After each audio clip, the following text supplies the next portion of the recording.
I was fortunate enough to know the senior veterinarian at the North Carolina Zoo, and we were actually having casual conversation, and he was very frustrated, particularly with some geriatric and aging populations at the zoo, and primarily among their non-human primates. So I casually mentioned, oh, if I had a patient like that in practice, I would certainly use acupuncture to try to relieve some of that pain.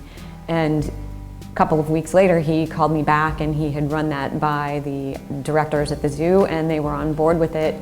So they had me come out, and we started doing acupuncture for some of the geriatric population to try to help some of their arthritis pain. And you have to listen to your patient. You palpate, you feel the points, and your patients sort of tell you where the spots are that need to be needled. And when you're talking about things that are totally different, like snakes or fish or birds to some extent, you really have to rely on your examination skills and your palpation skills to find the points that need to be needled. At the zoo, we've done birds, elephants, and alligator, the primates. We've done sea lions and harbor seals, just a variety of several small lizards, some snakes, a little bit of everything.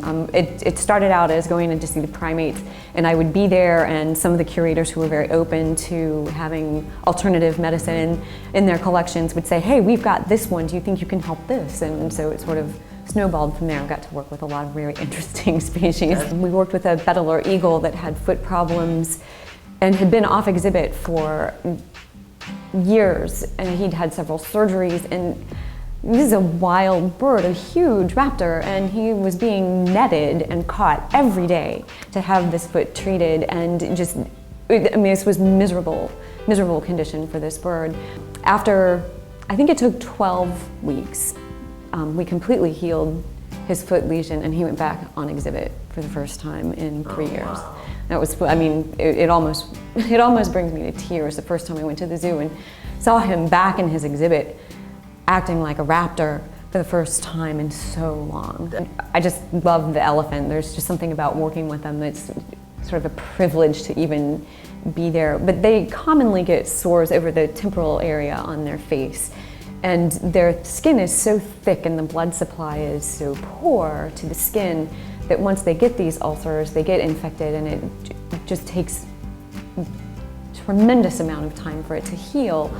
And so we did some acupuncture and some topical herbal therapy on one of these lesions on an elephant. We healed that up in about 3 weeks with the therapy that we were using. Many of my clients are very evidence-based. They want their science, they want their proof. And sometimes I have that, and sometimes I don't.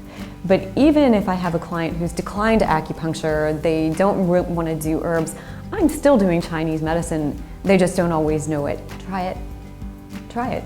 Have an acupuncture treatment yourself. And once you have that experience, you know a little bit more about it, read. Talk to people who do it. Go visit a colleague who's doing acupuncture in practice, and let it speak to you.